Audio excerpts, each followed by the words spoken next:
What's the easiest choice you can make? Window instead of middle seat? Picking a vendor who sends a great gift basket? Outsourcing business tasks you hate? What about selling with Shopify?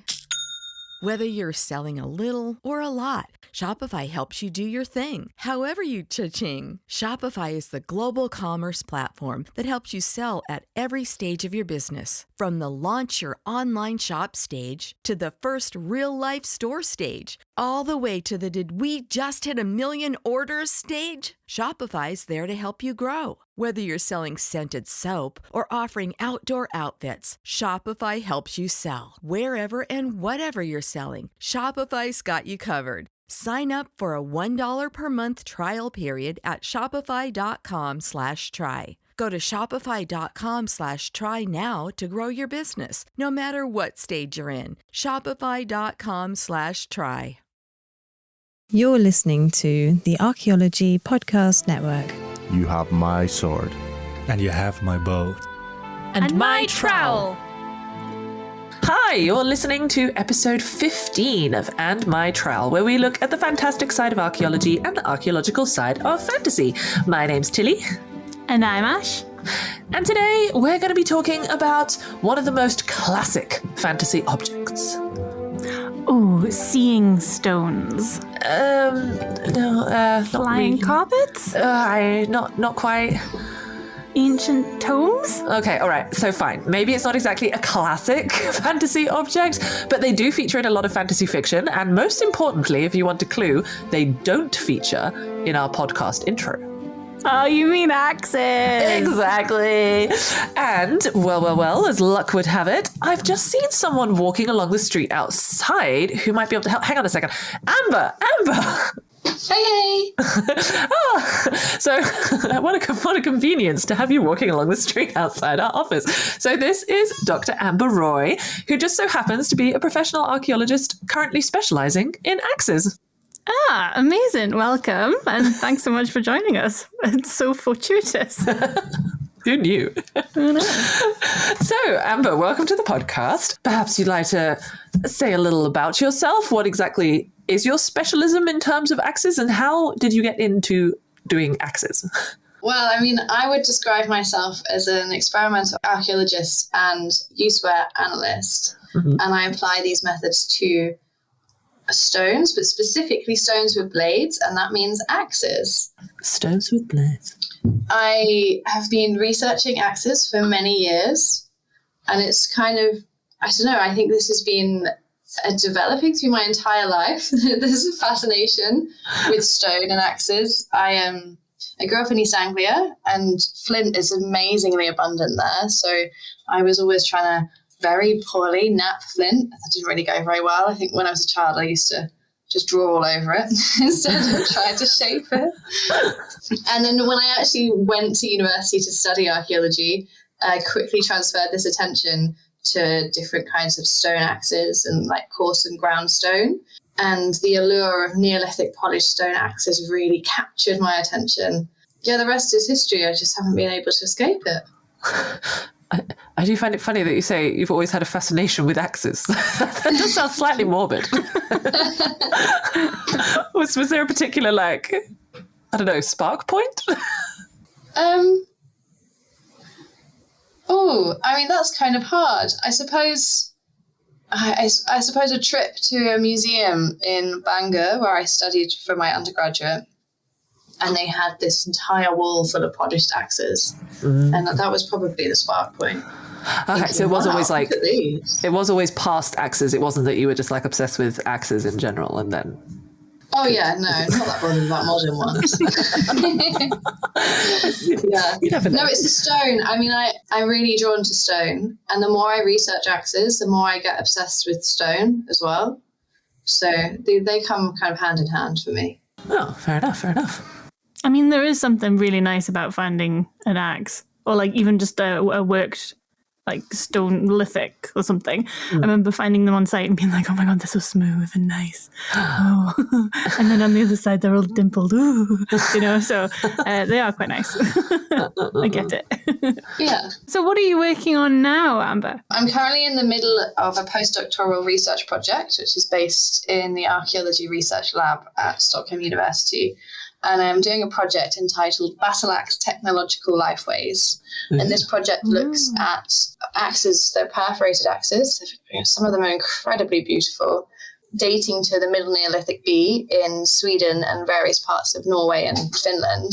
And this period is known as the Battle Axe culture.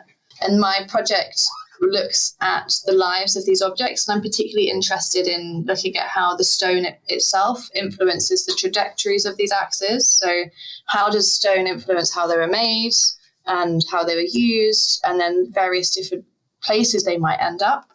And ultimately also, axes are often, many different types of axes, but particularly battle axes, are often objects that are seen as purely ceremonial and non-functional, and they're seen as symbols of power. And because of this, it's often regarded that they can't be used at all.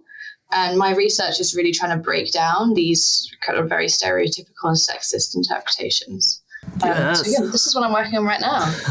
We love the breakdown of sexist interpretations. Yeah. And what's the weirdest place? You said their lifeways, so like where they end up, what they become. Do you have like a really weird one for an axe? Like, does it end up in a completely different place than you imagined, or like? Well, maybe not. There are a small number from bogs, but that's not very many. There are some from burials, and most of them are stray finds. Many axes, won't be just for battle axes, but for many different types of prehistoric stone axes. They tend to be found by farmers, and not modern farmers, but when farming used very shallow ploughs, and people would walk behind the ploughs, that's when a lot of objects were found. Oh. And so a lot of these axes have been in museum collections for a really long time. And then I've looked at some where the only information about the axe just says, "Thank you for Farmer Ted for donating this to the museum." Oh, Farmer Ted. Yeah. You're a star, Farmer Ted. Yeah. So a lot of them, they could have really amazing context and be found in weird places, but we wouldn't know. I have heard of what happens to some axes after they've been found. So there have been some really big, in the early Bronze Age of Britain, you get really big perforated axes called axe hammers. They could be over 40 centimetres long, very big and heavy. And some farmers have found them and then they've gone, that makes a good doorstop. And put them on like a barn door. And others have found smaller perforated axes and hung them on string to ward off evil and things like that. So there's some odd, more modern uses where these axes end up. And what would you say, so like there's some sort of interesting bits and everything, but in terms of the research itself, if you say a lot of them are stray finds, is it better to have contextual information about them, or is it actually good not to have that information, if you know what I mean? It's always great to have contextual information. It's wonderful to look at an object that was found in a grave and it had some flint blades with it, it had some pottery, you have the remains of a burial there, and then you have the possibility of doing a lot of different analysis. There's double burial from a place called Linköping in Sweden, which had a male and a female buried with a dog, and then also a child, and a series of different objects. And they managed to do aDNA on the skeletal remains and isotope analysis, and which shows that these people were actually connected to Yamnaya steppe herders and not the traditional hunter-gatherer communities that were already in Sweden, which is a really interesting element of battle axe culture people. So having an axe placed in a burial like that connects it amazingly to all this other information. So that's fantastic. And this is often why archaeologists often are drawn to looking at objects that are from burials and settlements and things like that. But we now have so many amazing methods that we can use to draw out elements of these objects' lives. So a lot of my research looks at stray finds, and I can say a lot about these objects because I can delve into what the traces on their surface tell me about how they were made and how they were used, and if they had, say, multiple users and various different elements of the lives of these artifacts. And that is amazing contextual information. Yeah. Oh, you create your own context. Yeah. Yeah, we are really lucky now that there are these methods that are available to us. And I think that with more developments in different scientific fields, archaeology will just keep drawing from these to find out more and more and more about the past. Oh, cool. This is very exciting work. And what's your favourite bit about it? Oh, I mean, that's very hard to pick. I think my favourite part is that I can look at interpretations that are made based on form, and we have these wonderfully polished artifacts, and people can say, oh, they're not used. And I love to be able to say, hang on a minute. Well, you're wrong. That's obviously wrong.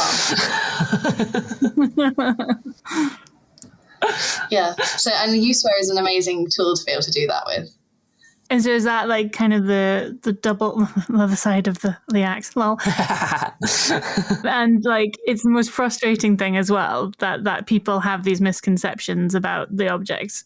Yeah, I get very frustrated really when I've published information about the function of battle axes and how they are not purely ceremonial, and people still are like, oh yeah, but surely they can't be used because they're too fragile. Or surely this. So that's very frustrating. Mm-hmm. And it's also kind of frustrating doing the research because it takes such a long time. Mm-hmm. I can sit in museums with a microscope for hours and days and days and days and days. And it would be really wonderful to halve that and just do something really quickly. But I mean, that's the nature of the research. Mm-hmm. Yeah, and like you said, technology will advance, and then hopefully you won't have to sit for hours and hours and hours and hours, and you'll get this information quickly soon. Yeah, we'll see. Wouldn't it be great to be able to just scan it? Like you just scan the object and it's like, yes, here are all these patches of U-Swear. This is, this kind of trace. That would be lovely. Yeah, I actually had a conversation with an archaeologist yesterday about 3D scanning and whether you could use it for U-Swear analysis. And I actually think that maybe not now, but we're not very far away from being able to use things like RTI and 3D scanning to replicate a surface digitally. And that would be amazing. That would be very cool. One day we'll be able to do that, I'm sure. Although then we'll be out of a job, Amber. Nah, it will probably be too expensive, so they'll have to employ us.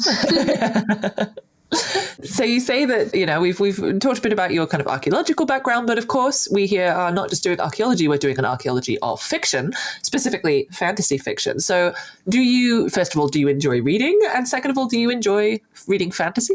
Yes, both. Oh, excellent. I love to read, not just various different genres in books, but fantasy is probably one of my top ones. I love to read anything that draws me into a different world. Okay. And fantasy is brilliant for that. Are there any particular favourite books or series?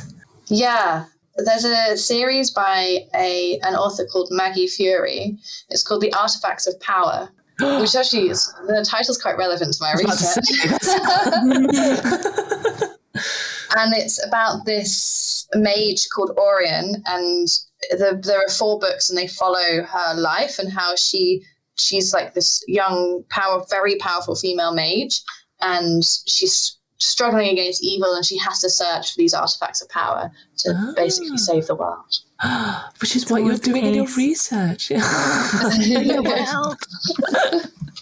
Oh, that sounds very cool. I've never heard of these. Have you heard of them, Ash? I think I have, but I have never read them. I recommend them. They're good. They do sound like classic fantasy, like proper magic, sorcery, world saving. Yeah.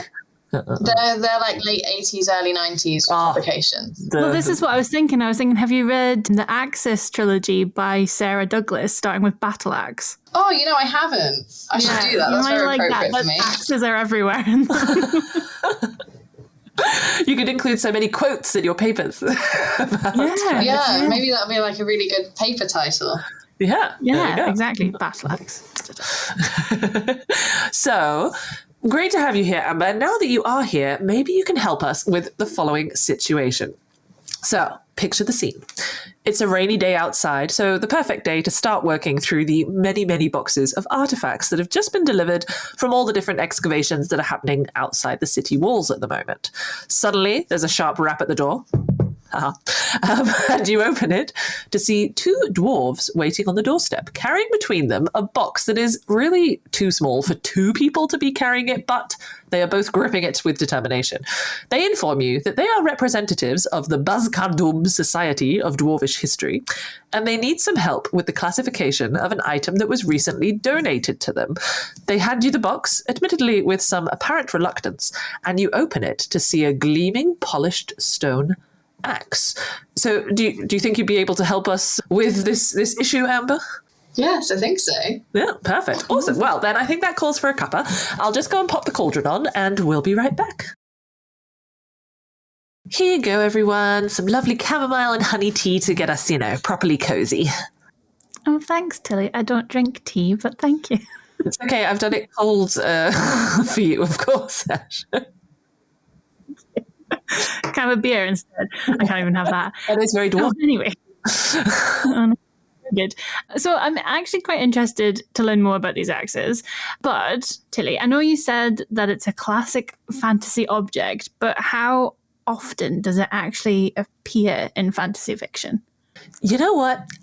Now that you say it, I'm trying to think. There's a lot of swords and daggers and all of those kind of things in fantasy, but there's very few, although you did mention that series talking about axes at the beginning. But I had a very brief look through the resource that you sent me last time about, I can't remember what it's called now, the Fantasy Encyclopedia. Encyclopedia of Fantasy. That's the one. And there's sort of not loads of examples. There's quite a few examples of axes, but in terms of fantasy fiction, there's actually not loads of examples. Usually they're sort of considered more of a functional weapon rather than having like special powers. So you have so many books about like the sword of, blah, blah, blah, and it's got some special thing that, King Arthur's a classic, right?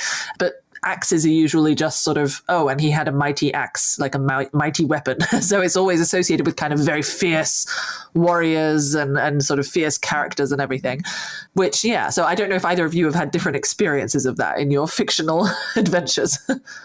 Well, I mean, you've kind of got different axes and it depends on the category of character, doesn't it? Because often when I think of axes, I think obviously dwarves and axes and Gimli. And then I think of like berserkers as well. Yeah. The kind of, Norse Viking-esque character that they often have that is easily to anger. And they often have a big axe, or they have throwing axes. Yeah. And stuff like that. You see that a lot in fantasy.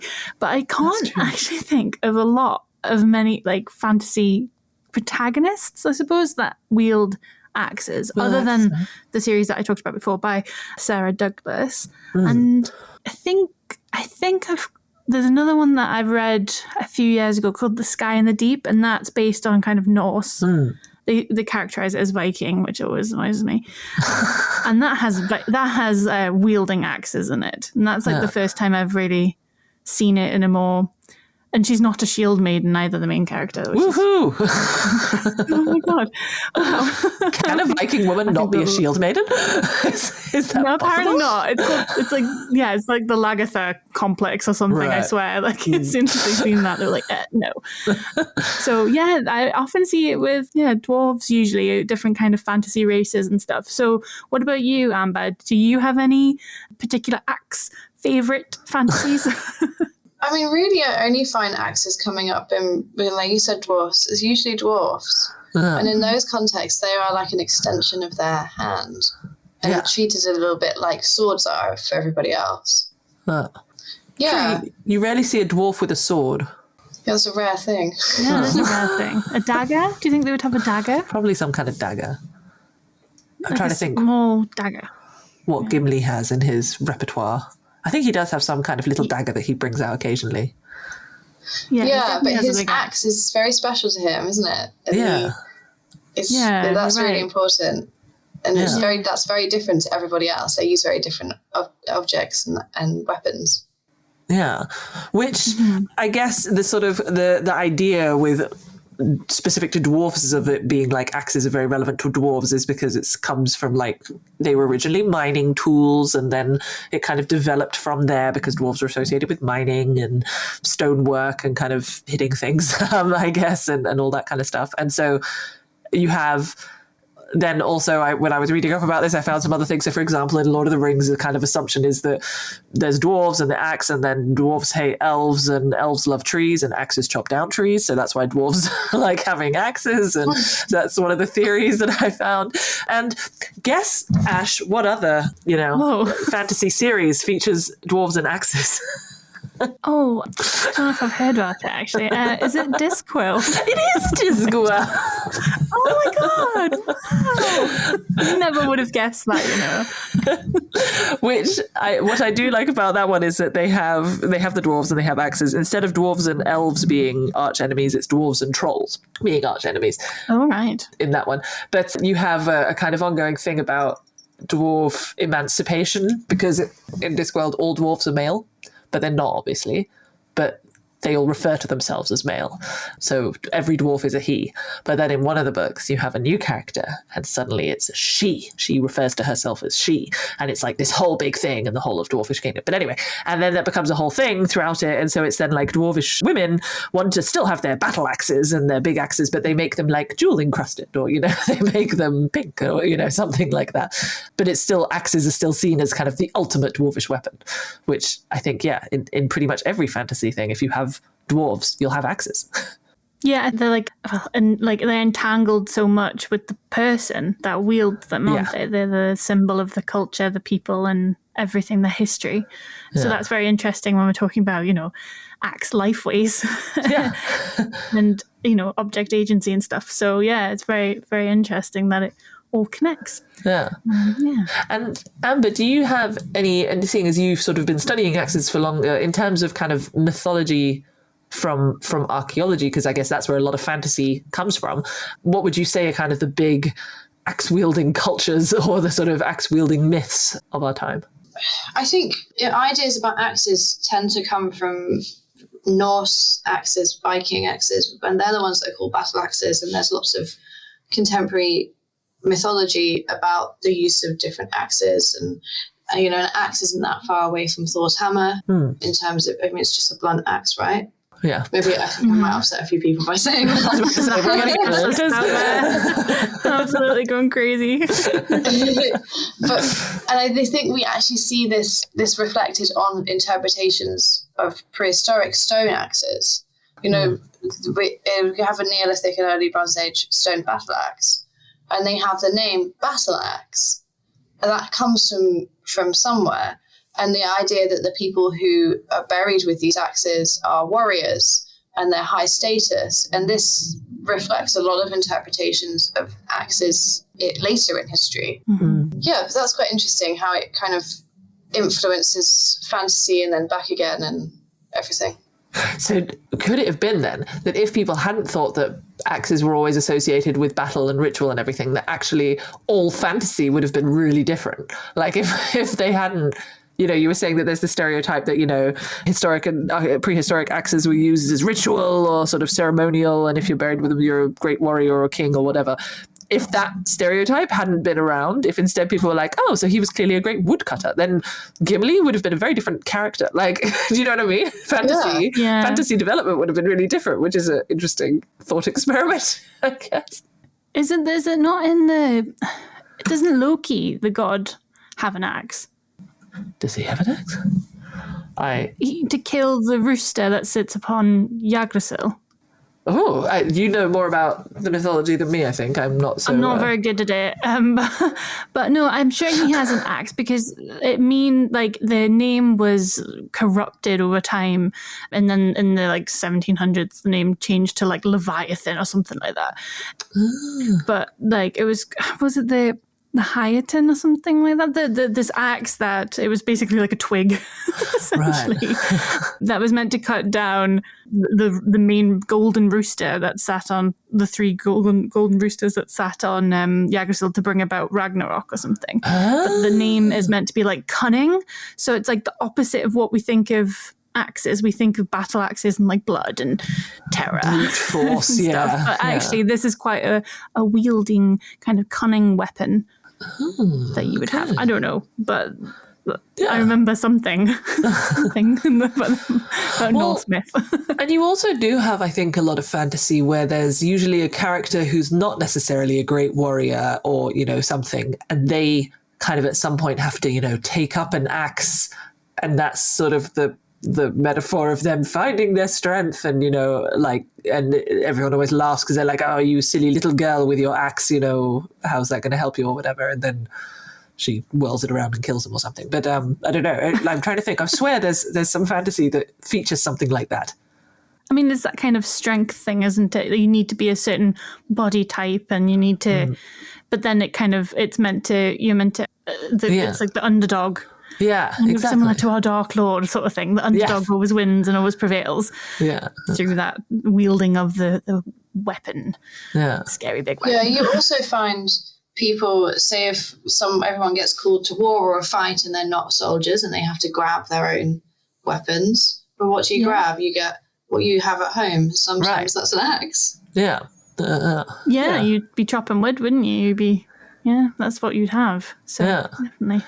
Which, that also features quite a lot, right? In underdog things, or in not even just fantasy, but things, and people are going, but we don't have any weapons. And, you know, you look around, it's like axes and plows and hoes and all these things are sort of classic farmer tools. And it's how you perceive it.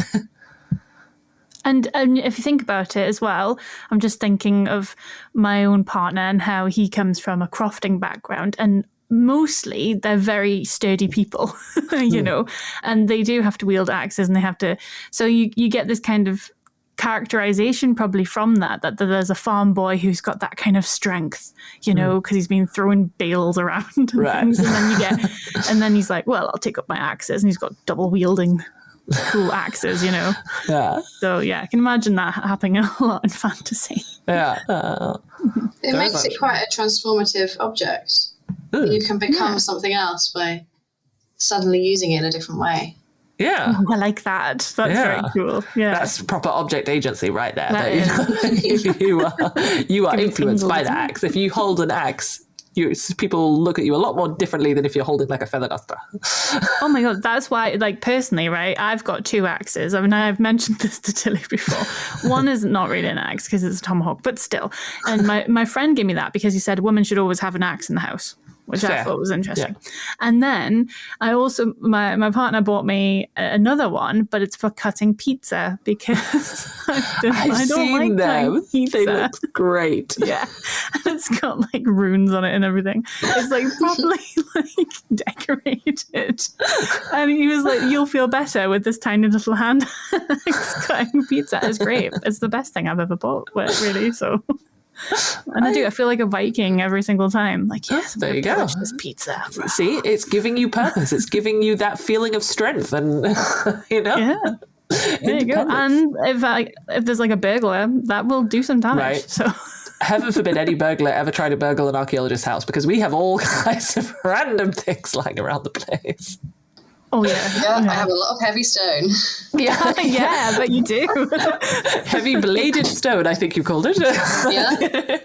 Yeah. Do you have a lot of things that can cause a lot of cranial damage?